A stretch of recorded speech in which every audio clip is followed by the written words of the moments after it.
Lucifer was not a monster in the beginning. He was heaven's masterpiece. Clothed in radiant light and adorned with every precious stone, he wasn't just the most beautiful of all the angelic beings. He was the embodiment of perfection itself. His voice wasn't merely powerful.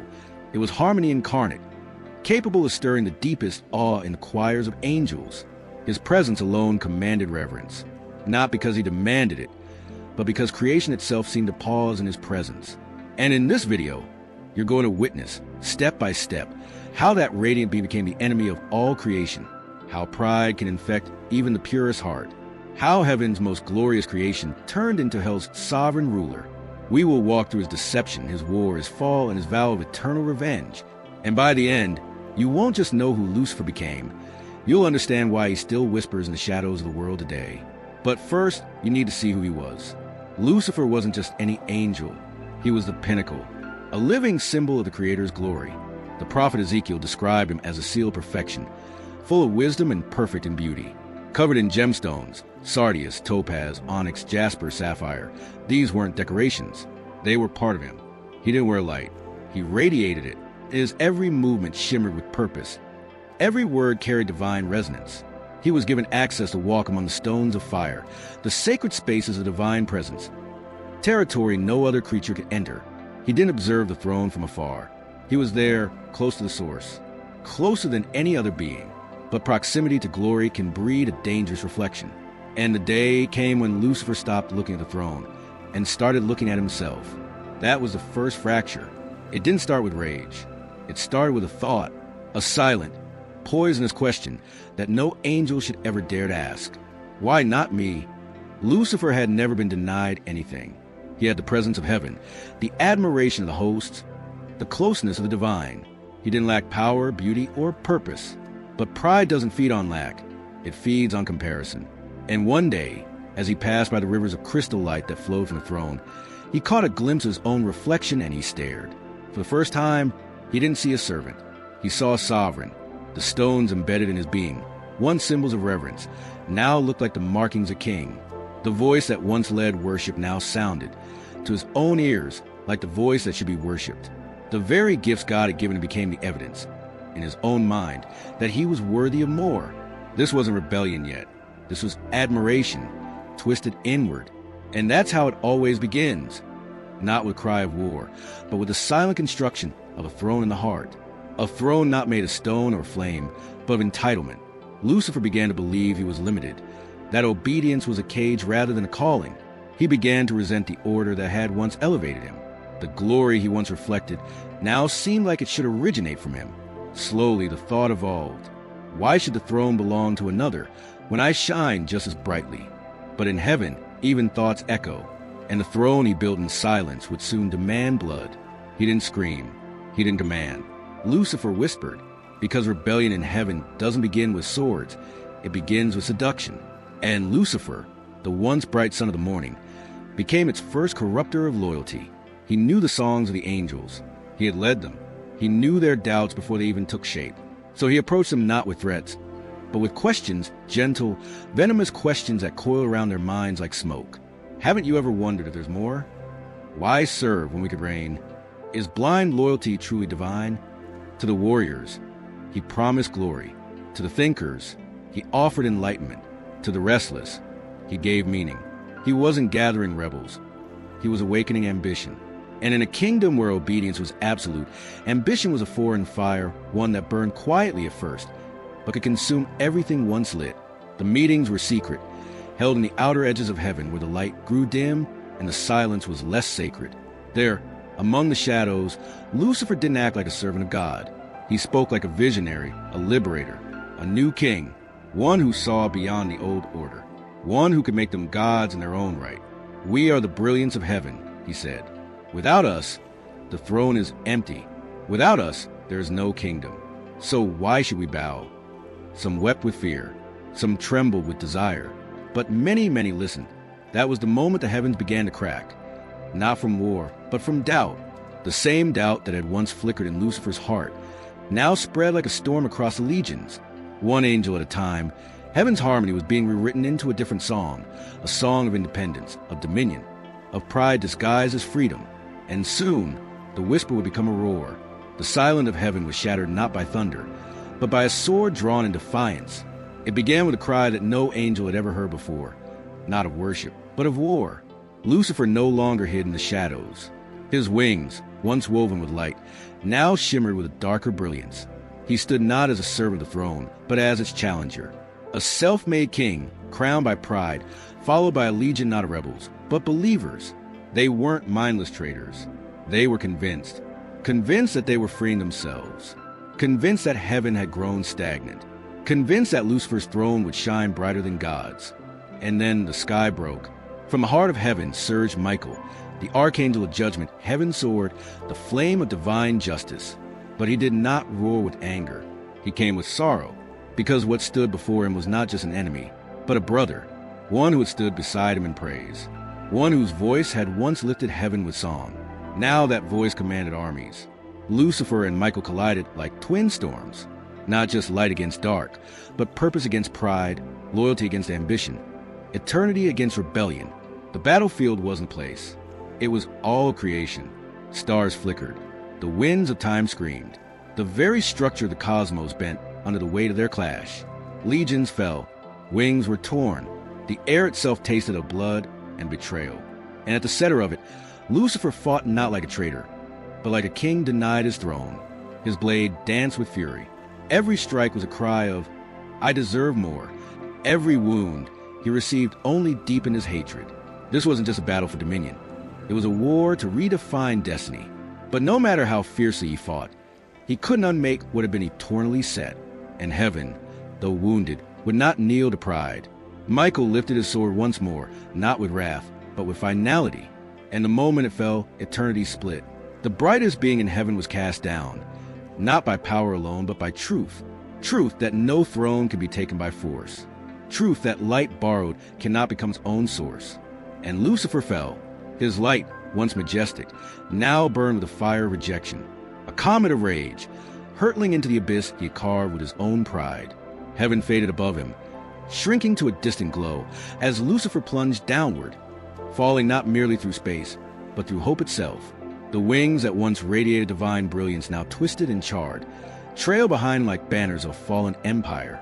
His scream, a symphony of rage and despair, echoed to the vast emptiness, marking the heavens with the bitter sound of betrayal. Yet even as darkness enveloped him, Lucifer's pride remained unbroken. His heart, though battered by defeat, burned brighter with fury. His fall wasn't an end, it was an awakening.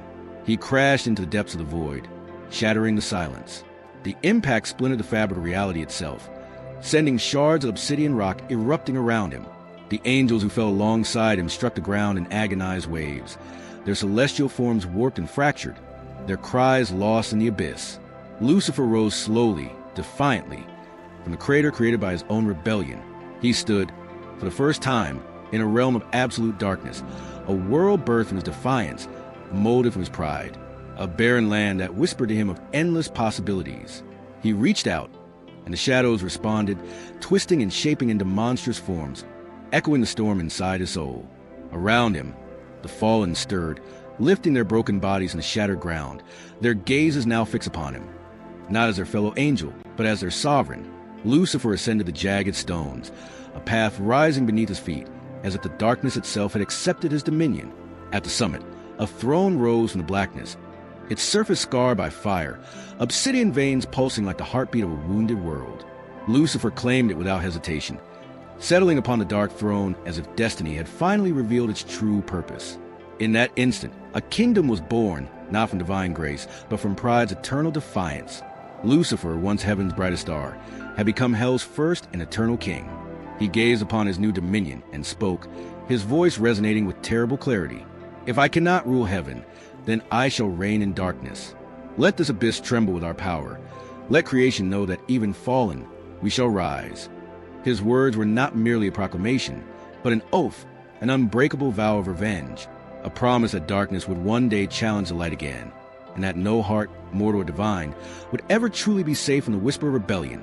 Lucifer's throne stood secure in the black heart of his new kingdom, yet his restless spirit sought something more, something deeper than mere dominion over shadows. His hatred had not faded, it had sharpened. He would not wait for heaven's armies to return. Instead, he would strike back at the heart of the divine, at creation itself. He turned his gaze upward, toward a world that had emerged fresh and innocent from the hands of the Creator. A world where beings of dust and breath walked in harmony with God himself. Humans, fragile yet magnificent, endowed with freedom, blessed with a light Lucifer once knew intimately, and he despised them for it. He descended into their garden, not as the mighty king he was, but in subtle disguise, coiling gracefully among branches heavy with fruit. His scales glistened softly, reflecting hints of a beauty now twisted by his eternal grudge. Lucifer did not roar his challenge. Instead, he spoke gently, his voice warm as sunlight and smooth as silk, masking venom beneath charm. Did he truly forbid you to eat?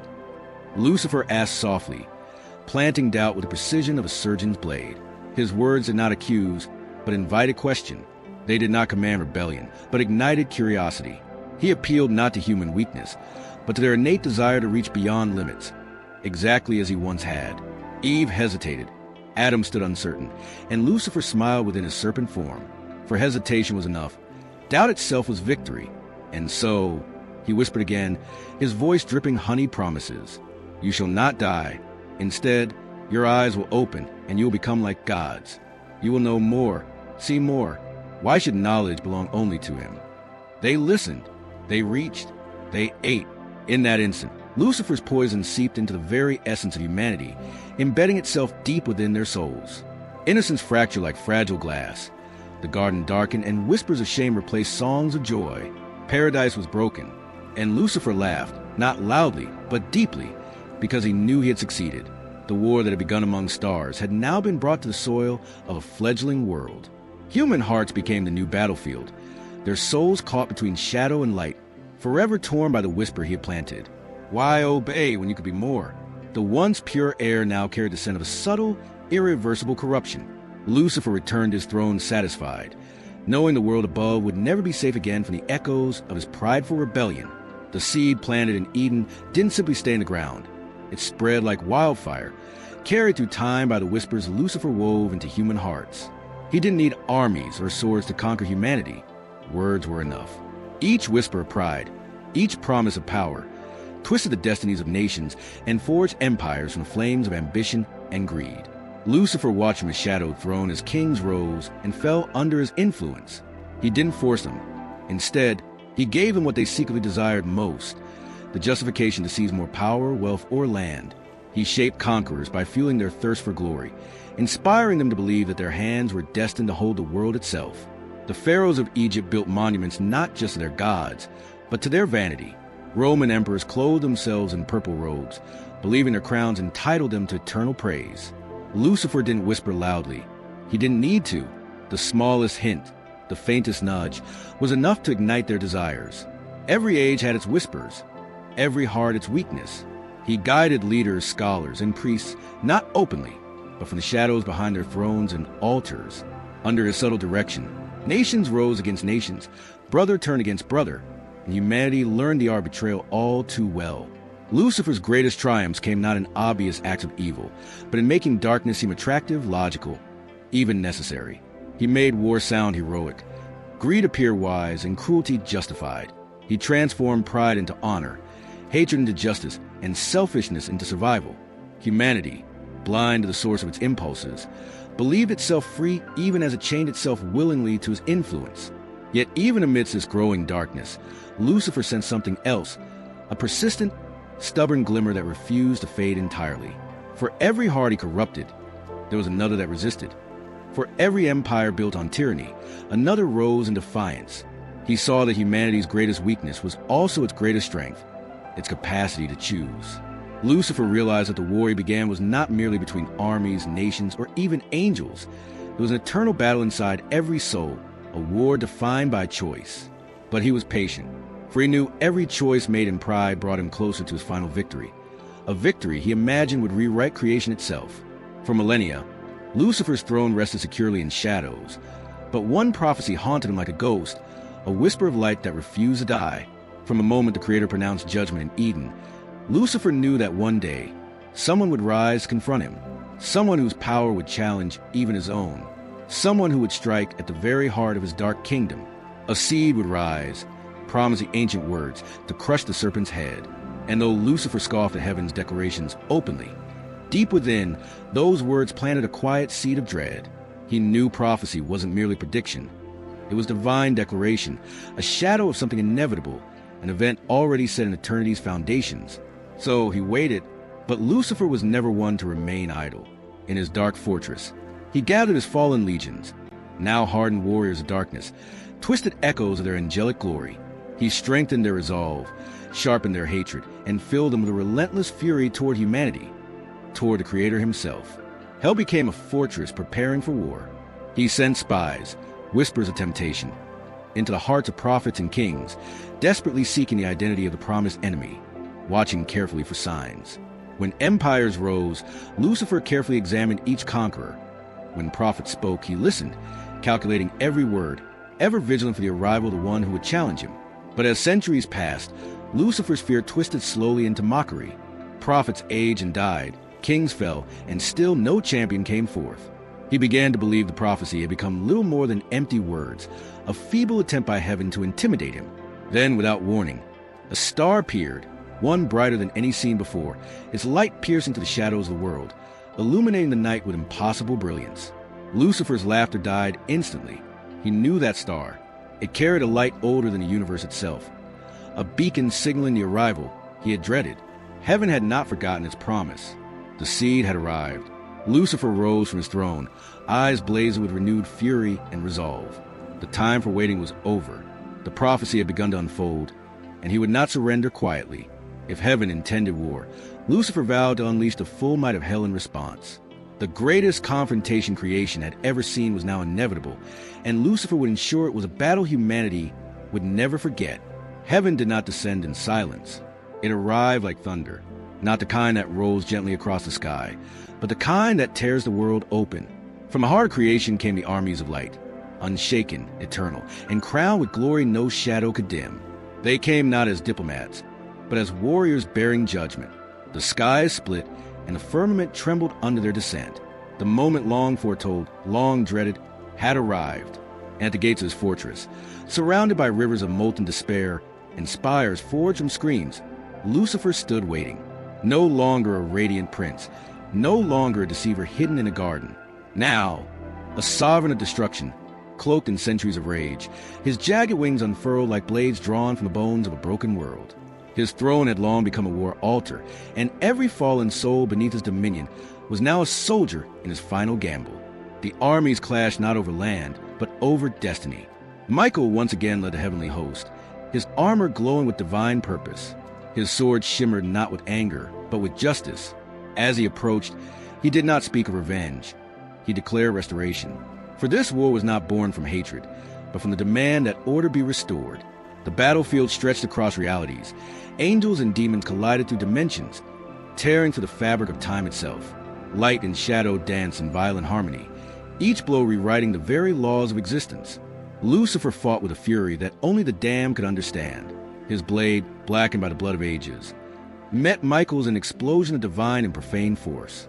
Each strike was fueled not just by strength, but by ideology. Lucifer wasn't merely fighting to win. He was fighting to prove that rebellion had a rightful place in creation. But the light had come not to argue, it had come to end. And in one final, cataclysmic moment, the two forces collided with sound that echoed across eternity.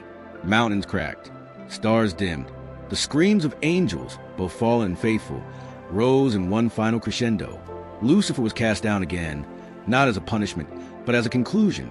The one who once said, "I will ascend," was silenced not with fury, but with truth. Heaven stood, hell burned, and the choice, once again, was handed back to humanity. For though the armies had fought and the sky had wept fire, the final battlefield was never only in heaven or hell. It was, and always would be, the human heart. The battlefield fell silent, but silence does not mean peace. Lucifer, defeated, once more lay broken at the edge of eternity, his wings in ruins, his throne reduced to cracked stone and fading embers. The armies of heaven returned to their high place, triumphant yet solemn, for no victory in eternity comes without scars. But even as the dust of the final war settled, one truth remained unshaken. The war was not over. It had only changed form. Because Lucifer's true weapon was never his armies. It was his idea, that whisper born in heaven, the seed of pride, of rebellion, of self-exaltation, had long taken root in creation. And now, It echoes not through celestial choirs or fields of fire, but through the quiet corners of human souls. Every temptation to place self above truth, every craving for power dressed as independence, every thought that asks, why obey when I could rule? These are not just human thoughts. They are echoes of the first betrayal. Lucifer no longer needs to storm heaven's gates. He walks invisibly through desire, through ambition, through wounded pride.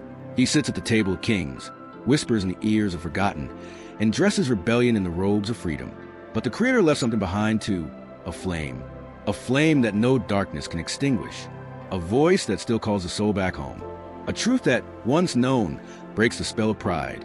The real war rages not in distant heavens or mythical battlefields. It rages every time light and shadow meet in the human heart. It rages in every choice between mercy and vengeance, humility and pride, truth and illusion. Lucifer still rules his shattered kingdom. He still dreams of rising again. But every act of kindness, every surrender to grace, every soul that chooses light over self, is a blade against his throne. Because in the end, the serpent's head will not be crushed by divine armies alone. It will be crushed by every heart that refuses his whisper. The story of Lucifer is not just a story about the past. It is a mirror, a warning, and a choice. And the echoes of that choice will ring through eternity. Now the battle is yours. You've seen the fall of the Brightest. You walked the fire of rebellion, heard the whispers that broke the heavens, and witnessed the forging of a kingdom in darkness. But this story, it doesn't live only in ancient scripture or forgotten prophecy. It breathes in the present. It watches in silence. It waits, because the war between light and shadow isn't just celestial, it's personal. It lives in your decisions, your desires, your thoughts when no one is watching. Lucifer no longer needs to raise armies when he can raise doubts.